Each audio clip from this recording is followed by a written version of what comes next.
Alrighty, ladies and gentlemen, welcome back to the Shawn Stewart Show. Join me on the line right now. He is a sports handicapper all the way from Las Vegas. Ladies and gentlemen, please welcome my good friend, Mr. Raphael Esparza. Welcome, Raphael, and how are you doing, my friend? Pretty good. How about yourself? Happy New Year. I haven't spoken to you since after the holidays. I know, right? So, we just got done with the national championship, and like I said, congratulations to Clemson. That was their first national championship since 1981.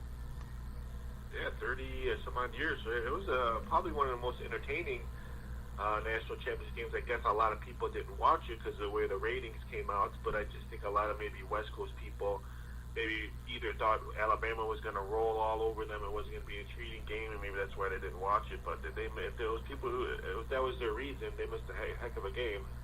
Cause it looked like it was like 14-0 in the first half. It looked like the first half wasn't so good. And then like in the second half, things got a lot better. But that's how it was the first time they played. I mean, they scored over like 30 points in the fourth quarter last time they played when it was 45-40 when Alabama won. So I knew the first half would be slow, that we'd be feeling out each other, and I knew the second half would probably step up, and that's what happened. Okay. Alrighty, so let's get on with the NFL. So right now it is going to be the number 2 seed and number 1 seed. So the first one is the Seattle Seahawks and the Atlanta Falcons. Now, I figured that the Seattle Seahawks would beat the Detroit Lions, but now they're on the road against the Atlanta Falcons. Now, what I said about the Atlanta Falcons, I love their offense, but their defense plays a little better, but they're like 28th in the league. So right now, the Falcons are favored by 5. The total's like 51.5. Now, I believe this number should be it. So I still have the Atlanta Falcons like in a small margin. So what do you think about that? I was leaning towards Atlanta. This game I'll probably pass on myself just because I think it's going to be a really tight game. Would not be shocked if it's really close. Last time they did face each other in October, Seattle won 26-24 in Seattle, so I know the revenge factor is a little bit seeded, but that was a close game. I'm really not 100% still sold on Seattle. They've beaten up on a lot of bad teams this year, but they lost to a lot of good teams. So I lean towards Atlanta in this one. Probably not going to lay the 5. If the number drops, there is 4.5 out there. I might take a stab at it. And I was also looking at maybe place the over on there, but wow, 51.5 is a little bit too high just because Atlanta has scored over 30 points in their last 4 games. 5 out of 6 have they scored over 30 points. So I was looking to maybe play the over, but I just couldn't lay the 51.5. So I'll probably just sit around, watch this game, but would not be shocked whoever wins this game is by a field goal. And by the way, if you look at the Seahawks, they're like 8-8 and 1 against the spread. Yeah, they have not. They have not been covering machines like they had in the past. So, I mean, I know the last 10 games, Atlanta's 5-5 against the spread. So there's both ways you can look at it. But like I said, at least Atlanta has home field in this one. We all know how Seattle is on the road. So again, probably a pass unless this number drops, because this number opened up at 3.5, and that's when I'm like, wow, I might look at Atlanta in this one, but it quickly jumped up to 5, which it is now. All right. Next one, it is the Houston Texans and the New England Patriots. Now, we know that the Houston Texans defeat the Oakland Raiders in the AFC wild card. And I figured that the Texans would win that game because I know a lot of people had the Raiders beating the Texans because that was Connor Cook's first NFL game tech snap. So right now, the Patriots are favored by 15. I can't see Houston Texans beating this team because, you know, Houston, they got the defense, they don't got the offense. So I can see this when a close one. The total's like 44.5. So I will probably take the points. I don't know about this one. I was hoping that if it was still 16, I was looking at maybe take Houston this one. I think it's going to be a lot closer game. I'm not saying that New England's going to lose this game, but I would not be shocked if New England only wins by maybe 10 points or less. I just really like this defense of Houston. I know New England's high-power offense is probably going to be all over the place. We're not going to have any snow, so you'll probably see some points. If Houston can eliminate the long ball from Tom Brady and not get blown out right away from the get-go, I think this game's going to be close and would not be shocked if Houston covers this. Here's another one I'll probably stay behind. And here's again, I wanted to take the over in this one, but I just cannot trust the Houston Texans to provide any big points for me to cash my over ticket. So Saturday for me is probably the weakest day for divisional playoff games. I know New England's playing. I know everyone's probably going to jump all over them. with the 15, 15 and a half, which it is now. Would not be shocked if it goes back up to 16. But like I said, for the games on Saturday, I'm more interested for the games on Sunday. I think New England advances in this one, but I would not be shocked if Houston covers that big number. Okay, now we're on to the Sunday games. Pittsburgh Steelers and the Kansas City Chiefs. Now, the Pittsburgh Steelers, they routed the Miami Dolphins, which, of course, I figured that. So right now, this number is like really close. Right now, Vegas is favoring the Kansas City Chiefs 1.5, and the total's like 44. This is a very hard decision one because like Pittsburgh Steelers are really rolling hot. But if I had to choose, I probably would pick Pittsburgh Steelers. Yeah, I'm with you on this one. I just think now that Big Ben's, I'm not saying he's 100%, but he doesn't have a walking boot on anymore. He practiced Tuesday. He didn't practice Wednesday because that's his off day. He's going to practice today, I heard. So, and I mean, if this is an offensive game, wow, there's no way Kansas City can go toe-to-toe on offense on this one. Just, I mean, earlier this year, early October, Pittsburgh beat them 43-14, and that's again Pittsburgh's offense was just rolling, and right now their offense is rolling, throwing up 30 points last week against Miami, 27 at home against Cleveland. That was with their scrubs, and then they beat Baltimore, scoring 31 points. So if this is an offensive game, there's no way I can see Kansas City go toe to toe with the Pittsburgh Steelers offense. And the Steelers defense has been playing a lot better. You're not hearing that much. So it's usually about those big three on the offense. I think their defense has been playing really well, holding Miami to only 12 points last week. I like the way their defense has been playing down the stretch. I think defense is going to be the reason why they win. I lean towards Pittsburgh on this one. And here's another one. I wanted to play the over, but here's again, I just don't know if I can get points from Kansas City. Because if Kansas City wins, it's going to be an ugly game. I would not be shocked if it's like a 17-13 game. If Pittsburgh wins, I think Pittsburgh hits the 30 mark on the scoreboard. And let's not forget, when you play against the Chiefs in Kansas City, it is very hard for beat them in Kansas City because the crowd is very hyped up. Yeah, that's the case. But it's not going to be as cold. I know Pittsburgh doesn't mind playing in cold, but playing in Kansas City in the cold, that's a totally different nightmare. So I bet you Pittsburgh's probably not happy is that it's not going to be as cold as it usually is in Kansas City at this time.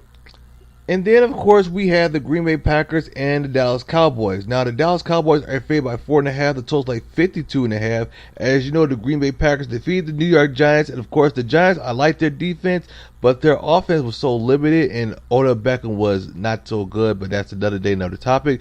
And now I'm hearing that Jordy Nelson may not even play. And the last time these two met, the Cowboys beat the Packers this regular season, and this time is Dak Prescott, not Tony Romo, because Tony Romo was at the bench. So, what do you see about this Green Bay Packers thing? Do you think this game could be close as we expected? Oh, yeah, this game is going to be close. This game, whoever wins is going to win in the fourth quarter.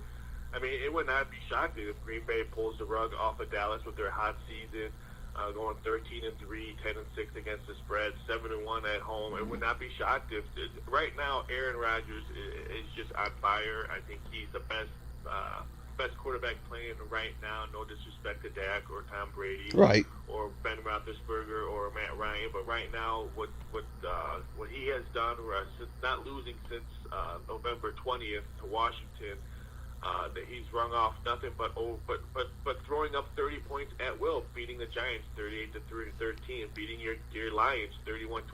I mean, this offense has been clicking. I know Jordy Nelson's probably not going to play, but I think that doesn't really matter. I think he's got more offensive weapons, or trusting his offensive weapons now than he did beginning of the season when Jordy Nelson wasn't 100%. So that doesn't really scare me right now. Aaron Rodgers, if I'm the Dallas Cowboys, that's what scares me. It doesn't matter who's playing, who's running the routes. Aaron Rodgers has just been on fire. Again, would not be shocked if the Dallas Cowboys lose this one. I know a lot of my wise guy friends say that they like Green Bay plus the 4.5. They're waiting to see if it moves up to 5. I myself already played a ticket on the over because I think both teams are going to be able to score on each other. So I would not be shocked if we see one high-scoring game. It's going to be this one on Sunday. And I wish I could say who's going to win this one, who's going to advance, but it would not shock me if either one of these teams win and advances. Right now, I lean towards Dallas just a little, but again, I look at that bad man behind center in Green Bay with Aaron Rodgers, and he's just on fire. Now, if Dallas do wins the Packers game, they more likely could go to the Super Bowl when they face against either Atlanta or Seattle. Well, I mean, I tell people never count your chickens until they're hatched. So they still have a lot of more football to play before they go to the Super Bowl. So one game at a time when it comes to the NFL playoffs. Right, because if they play, like, let's say like Dallas or Green Bay play Seattle, I think two of those teams could go to the Super Bowl if it was against the Seahawks. Yeah, I mean the Seahawks team's always surprisingly. I mean, last week's game, their defense played like the old defense. So you can't count what you see in the regular season. So like I said, I always tell. I mean, look how many times teams for instance, the Baltimore Ravens, when they won the Super Bowl, they pulled up on a bunch of upsets. When the New York Giants won the Super Bowl, they pulled up a bunch of upsets. So you can never count your chickens in the NFL playoffs. I'm gonna use that term. Okay, now UFC they do their fights on Saturdays, but now it's on a Sunday because of course it is the NFL playoffs. So the main event it is Yair Rodriguez and BJ Penn. And by the way, this is BJ Penn's first fight since July the 6th, in which he's lost to Frankie Edgar. So right now he's on a third losing streak. So right now. Let me look. I look at the total right now. BJ Penn's like an underdog, like a plus 370, and Rodriguez like a 470. Yeah, I like Rodriguez in this one. I'm actually a little bit shocked that he's not a little bit higher. I just think BJ Penn has passed his prime, and it's time for the younger guy to come in this one. Yair Rodriguez has just been on fire, winning easily. Hit the fight in the night in his last fight against Caracas. Winning a decision split, KOing Philly, I think late April. I think that was a performance of the night. He's just on fire right now, and I would not be shocked if he has no problem taking care of BJ Penn on Sunday night. So I wish his number wasn't that high. I would take a stab at Yair Rodriguez, but why I can't lay that big wood. But yeah, I don't think he has any problem with BJ Penn on Sunday night. Okay, next one we have Joel Larson and Marcin Hill, who used to fight at Bellator. So right now Marcin Hill is like a plus 100 and Joel Larson is a minus 120. Now could we see this fight like a really close one, like say like a unanimous decision? Yeah, I mean, just the bettors right now are saying it's going to go probably the distance because the over 2.5 is at minus 180. So right there tells you that they think it's going to go the full 3 rounds. I lean towards Joel Larson. I really like his style. I really like the way he fights in the octagon. He's been on a nice. He needs this win because he lost his last fight against Jim Miller. I think it was against Jim Miller. Yeah, by split decision. Split his last 4. Yeah, he split his last 4 fights, winning, losing. So if you go by that, he's due for a win right here. I'm not 100% sold on Marcus Held. I know he's coming from Bellator. I know he has great ground game, so I'm not 100% sold on him. So if I had leaned small towards Joe on this one, he's minus 120. You're getting a good price. I'm probably going to wait to see what the bettors bet on this one. And then, of course, it's going to be Court McGee and Ben Saunders. Now, as I look at the Ben Saunders record, Ben Saunders, this one should be a tough one. As I look at his record right now, he is 27-2 because he did win against Jacob Voltzman by submission due to armbar, which was like September 9th of 2016. And right now, as I'm looking towards the total right now, I'm looking at it right now. Ben Saunders, okay, here it is. It's like a minus 110, so it's like a minus 110. Yeah, both of them are split right here. This one's going to be a close one. And here's another one that the odds makers are saying it's going to go the distance because the over-under is 2.5. The over is 2.5 minus 180. I don't think it is going to go. I think someone's going to be going to sleep pretty early on this one. I see someone winning this fight in the second round. I lean towards Saunders a little. I have to do a little bit more research on this. I have not watched his last fight against Dominic Steele in August, so I need to watch that one. So I lean towards him, but again, I need to do a little more research. But again, odds makers saying a close fight, minus 110 on both sides. So this one's going to be interesting. This one has a great fight written all over it. All right. I know there's like a month left until UFC 208, and there's like a inaugural UFC women's featherweight between Holly Holm and Jermaine Durrami. Is Holly Holm the favorite for winning the belt? I think so, but I haven't really checked as to what her updated line has been. I mean, but she's lost her last three fights, I think. I don't have any confidence. I wouldn't place any of my money on Holly Holm. I think I've been telling people she might be the Buster Douglas of the UFC because right ever since she's won that fight, she has not been the same fighter, or maybe people have realized all she has are her quick hands and her feet. It really doesn't look like they scare anybody. I don't want no part of Holly Holm if I was a bettor right now, just because of what I've seen with her in the last couple of fights. So I would probably, if I was them, I would probably pass on that one. Now I know UConn's women basketball is still undefeated. Is there by any chance they're going to lose this season or even the tournament?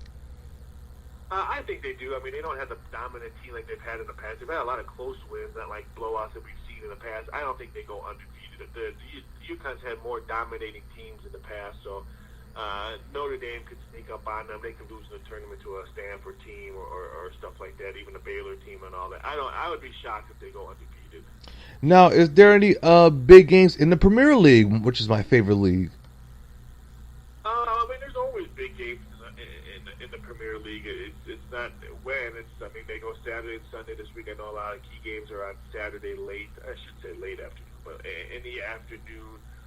So, I mean, in the English Premier League, unless you're playing on Tuesday and Wednesday, you're pretty much always playing on Saturday and Sunday. So, of course, there's some good league, good games going here with Manchester City playing this week. I like the Bournemouth Hull City game on Saturday at 10 a.m. That should be a really good game as well. So, I'm also looking forward to Crystal Palace versus West Ham.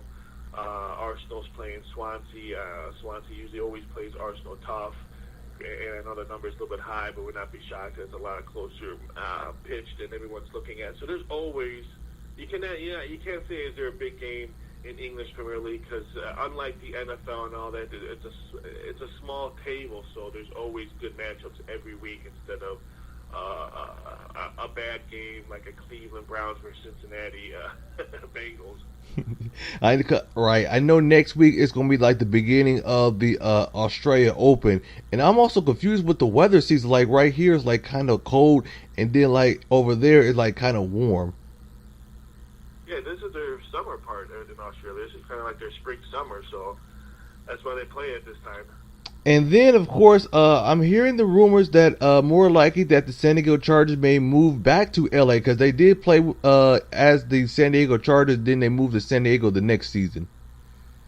I don't know. I mean, it's hard for me. I gave up trying to figure out where all these teams are going. I'm just going to wait for them to announce because right. I mean, everyone says Vegas is going to get the Raiders, but now I'm hearing now that the Raiders are good again. Maybe Oakland doesn't want to let them go. So, I mean, rumors are rumors. I mean, everyone still thinks McGregor is going to be fighting Mayweather soon. So until stuff is signed on dotted line, I really don't put that much stock into what I hear about where football teams are going or where. I mean, right now I'm hearing that the Pelicans could be moving back to Seattle because they're probably going to lose Anthony Davis in 3 years, and then they'll just move the team to Seattle. So I mean, I hear rumors all day long, and I just don't put that much stock into them. Wow. And if the Chargers do, let's say Chargers do move back to LA, so LA is going to have everything. 2 football teams, 2 basketball teams, 2 baseball teams, 2 soccer teams. It's like 2 everything. And they can't bring home a championship. Yeah, exactly. Except for the Raiders in the NFL, they did, but the Rams, I don't think the Rams have. Actually, I think the Rams did win the NFL championship, but not a Super Bowl in Los Angeles. No. Yeah, that's what I thought. Ladies and gentlemen, that was Sports Handicapper Raphael Esparza. Now, where can my listeners find you on social media? You can find me on Twitter at BSI.Sports. You can also find me at DocSports.com. All right, ladies and gentlemen, that was Sports Handicapper Raphael Esparza. Thank you so very much, and I hope to have you on a future show. Take it easy, Sean. You too.